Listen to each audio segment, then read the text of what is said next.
Regarde-moi comme non. Oh!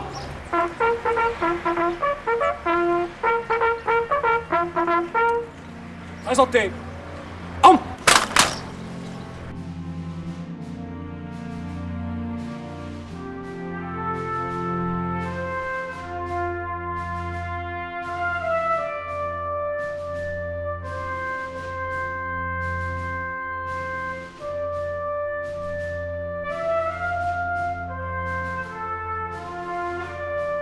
Legionnaire Premier Class done.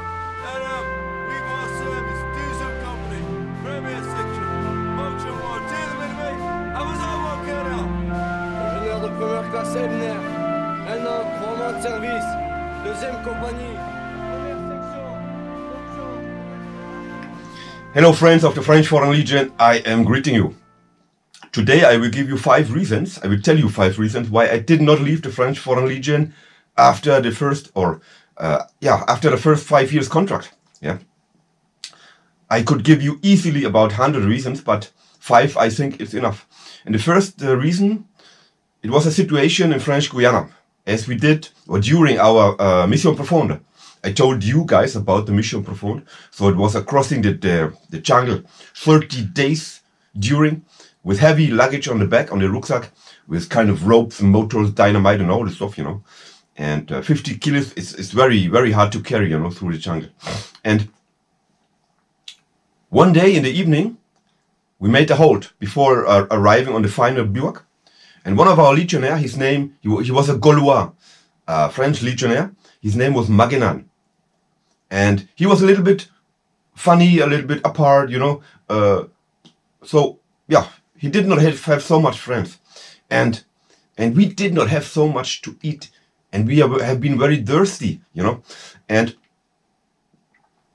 during the halt, during the pause, Maguenan opened his rucksack very slowly. And all of us, we have been a group, 8 people, 8 legionnaires. We're looking at him. What the hell is he doing? Normally you sit down and you wait until we go on marching. And he stood up, opened the rucksack very slowly. And in the deeper of his rucksack, he took something and brought it to the day out of the rucksack, and it was a big melon. I don't know it's the right word in English. Melon, a pastek, you know. And then he took his knife, a big Camelese knife, and he split it, the melon, in 8 equal parts.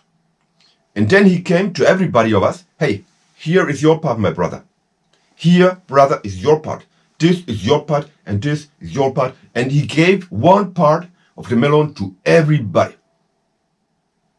And we have been so lucky eating a fresh melon in the middle of the jungle. We were really lucky. And from this day on, we saw this guy with other eyes. From this day on, he was admitted in our circle. Welcome to the French Foreign Legion. And this was a proof, a testimony of brotherhood of men I haven't seen in my life. Never. Yeah, I was close to cry, because it was very touching scene, you know. A very touching scene. And I thought by myself, what will I have, what would I have done the same thing? Maybe no. Yeah. I don't know. But it was a testimony of brotherhood. Really touching for me. And the others thought the same thing, because I talked with them afterwards about this scene, you know. Thank you, Légion étrangère, you know. And the second reason is the same, Mission Profonde. So we walked, we crossed the jungle using an old way of the Indian. It's called Les Chemins des Indiens Émerions Perdus, the way or the path of the lost Émerion Indians. And we all knew that on this path, in the middle of the jungle, in the middle of nowhere, there have not been a lot of European or white people touching this path with their feet. And this was so amazing feeling. And I thought by myself, it's only in the French Foreign Legion you can live moments like this. Yeah, great, just great, you know. And when we crossed some creeks is a small river, you can see the gold shining through the water. yeah, in the sunshine, when you can see, when I saw this, the big papillon called Morpho, blue Morpho, flying, crossing the creek, when the sun breaks his, die Strahlen, I cannot find the word in English now, on the papillon, and it was kind of phosphorescing thing, you know, kind of brilliance, and the papillon was big like this, you know, like like a small napkin, like a handtuch, yeah, and it was great. I marched on a path where nobody else, no European, were marching before me, and this is just a great feeling. Thanks, Légion étrangère. Yeah, and the third event has been when I was in Calvi. I was caporal, and one evening I was caporal de jour, but I went out to town. Normally, when you're caporal de jour, you cannot leave the camp. You have to stay inside because you're responsible of the section, of the platoon, and but I say, fuck, push it. No, I go outside. So I went to the bars. I drank a lot. Then I came in. When I came back, just for appel, and there I did a real stupid thing. I cannot tell you right now. And by the way, another thing I did, I break all the glasses, all the window glasses with my right hand. You know, so my hand was bleeding everywhere. You know, and then I did the stupid thing I cannot tell you here. But normally for this stupid thing, the Legion would have kicked you out.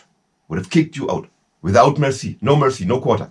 Yeah. But the next day, when I present myself to Sergeant Chef Schulz, no, not him, really, the sous-officier adjoint was a Brazilian guy called Schulz, and I tell you the stupid things I did, and I expected that he would hit me and that he would bring me to jail, and then I expected really that they would kick me out from the French Foreign Legion, but no, he just were looking at me, and he were telling me, "Hey Thomas, Caporal Gast," he told me, "we have 7 o'clock in the morning. I want you to fix all the windows, the glasses, until this evening, 5 o'clock. To peu disposer, you can leave my office." And he did not say another word. What I did, I went to the foyer of the Legionnaire. I bought 2 cases of beer, you know, about 48 beer bottles. I go to the Casernement. It's a magazine where they can repair things, you know. And there was a caporal chef blue, a United States, an ex-United States soldier who has done the Vietnam War. And 1 hour later, he came with his staff and he repairs all the glasses broken. It was just amazing, you know. And I was grateful for this. I was grateful they didn't kick me out. And this was a proof that I was in an institution where we all are brothers in arms, you know. And this was, for me, a very good experience. The next, I think this was the third one, yeah. The next thing was in Chipuri. In Chipuri, we were there to make a tournée du Nord. So crossing the Gulf from Aden with a boat, LCM, kind of landing craft boat, and then going on by camions, by Velara and Marmon, heading north towards Bab el Mandeb. When we reached the Bab el Mandeb, it was to the border of Ethiopia. On the other side, you could see Saudi Arabia. We made a halt for the last bivouac, you know, and on the maybe 1 kilometer far from the bivouac, distant from the bivouac, there's been a mountain. It was a mountain like this, and on the top of the mountain there was kind of piquet, a wooden mat, you know, maybe 2 meters high. And I wanted to go up there, but everybody told me, no, you cannot go up there. You will break your neck. And I said, I don't care. I want to go up there. And that's what I did. I start climbing the mountain. It was very difficult. It was very dangerous. But I wanted to do, and I did so. And then suddenly I stood on the top of the Ras Sian. And from there, I had a stunning look, 360 degrees. I saw the Bab el Mandeb. I saw the Red Sea. Yeah. the Red Sea. I saw Saudi Arabia. I saw Yemen from far. I saw Ethiopia. And then when I look inward to Djibouti, I saw the desert of Djibouti. And it was just a great feeling. I felt free. I felt close to the earth. And this moment, fuck. You can only live with the French Foreign Legion. Believe me, guys. Yeah. And the next scene was kind of similar. It was in Chad 1991. No, it was a little bit early. I don't know. I don't remember the year. I was marching also. We left Abéché by feet. I was sergeant, and I had one group of legionnaires in my back, following me. And we had to move from A to B to a distant mountain, and we had time, and I could easily make halt, make bivouac as I wanted to do because I was the boss. I was sergeant. I could decide. But this day, I marched for 4 hours without doing any halt, and with each step, my path was longer, and I was almost flying through the desert, marching through the desert, and I was almost running through the desert. And I know in my back I had 10 legionnaires who were following me, and everybody felt the same thing. Fucking hell, Europe is so far, and we are so free, and we can do what we want. You know, it was just a great feeling I cannot describe here. These are moments you are sweating, your feet are sick, you know, you have kind of bubbles, you have, the back is hurting, you have the sacado is very hot, very lured, it's heavy, yeah, but you are crying because you're so happy. Can you believe? Tears were running down my eyes because I was happy, you know. I had a gun in my hand, rucksack on my back, legionnaires in my footstep. Wow. And all these moments together made that I did not leave the French Foreign Legion. Yeah. And I had so much interesting meeting with interesting people in the French Foreign Legion, people you cannot find outside. Yeah. Impossible. Yeah.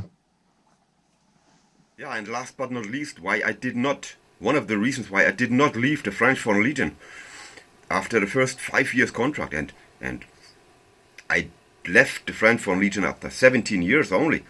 It was that in 1985, when I joined the Legion, my life before, I wasn't very happy, you know. So I was looking for a new life.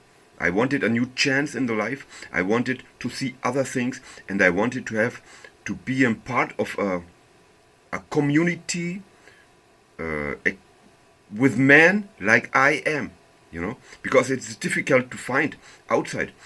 I didn't want Joe Block, you know. I didn't want to be Mr. Joe Block. I was always, my whole life I was different.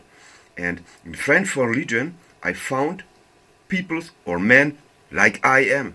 And so in the Legion gave me the opportunity to leave my old life behind, and I opened a door with the French Foreign Legion. I opened a door to new point of views, for new adventures, for a new life. And for this one, I'm very grateful. You can understand me? Leave everything behind. Adieu, vieille Europe.